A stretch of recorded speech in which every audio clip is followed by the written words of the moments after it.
চীন পাকিস্তান বন্ধুত্ব কতটা গভীর তার সবচেয়ে ভালো প্রমাণ মিলেছিল সম্ভবত গত বছর মে মাসে।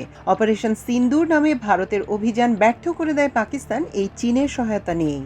মূল যুদ্ধ হয় বিমানের সঙ্গে বিমানের, যেখানে ভারতের ফ্রান্সে তৈরি রাফায়েলকে তার দর্পচূর্ণ করে মাটিতে নামায় পাকিস্তানের চীনের তৈরি JF-17 থান্ডার।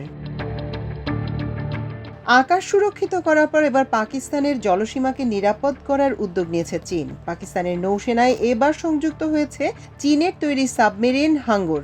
চীনের সান্য শহরে হাঙ্গর শ্রেণীর প্রথম সাবমেরিনটি আনুষ্ঠানিকভাবে যুক্ত করা হয় পাক নৌবাহিনীতে। চীনের ওই অনুষ্ঠানে উপস্থিত ছিলেন পাকিস্তানের প্রেসিডেন্ট আসিফ আলী জারদারি এবং সে দেশের নৌসেনার প্রধান অ্যাডমিরাল নাভিদ আশরাফ। চীনের কাছ থেকে এই সাবমেরিনগুলি পাওয়ার জন্য ১১ বছর আগেই চুক্তি করেছিল পাকিস্তান। ২০১৫ সালে ওই চুক্তির শর্ত অনুযায়ী চীনের কাছ থেকে ৮টি হাঙ্গর সাবমেরিন পাবে পাকিস্তান। এর মধ্যে প্রথম ৪টি তৈরি হচ্ছে চীনে, বাকি ৪টি তৈরি হবে পাকিস্তানে। চুক্তি অনুসারে ২০২২ থেকে ২০২৮ সালের মধ্যে ওই ৮টি ডুবোজাহাজ পাওয়ার কথা পাকিস্তানের। তার মধ্যে প্রথম সাবমেরিনটি এবার হাতে পেয়ে যাচ্ছে পাকিস্তানের নৌসেনা। পাকিস্তানের বাহিনীতে যুক্ত হওয়া ডিজেল এবং বিদ্যুৎ চালিত PNS হাঙ্গর হলো এক ধরনের অ্যাটাক সাবমেরিন।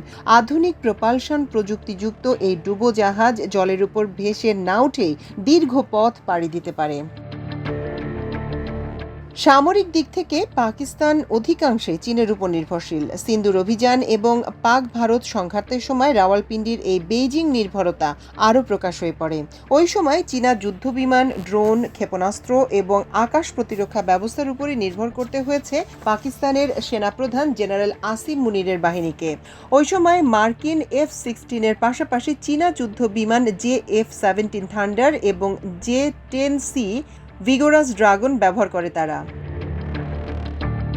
চীনের চেংদু এয়ারক্রাফট ইন্ডাস্ট্রিজ গ্রুপের সঙ্গে যৌথ উদ্যোগে নির্মিত চতুর্থ প্রজন্মের multi role combat aircraft JF-17 আধুনিকতম সংস্করণ ব্লক 3 ভারতে হামলা চালাতে পাক এয়ারফোর্স ব্যবহার করেছে বলে বিভিন্ন আন্তর্জাতিক সংবাদ মাধ্যমের রিপোর্ট। এর পাশাপাশি আকাশের লড়াইয়ে ভারতের রাফায়েলের মোকাবেলায় পাক বাহিনীর আধুনিকতম যুদ্ধবিমান J-10Cও শামিল ছিল।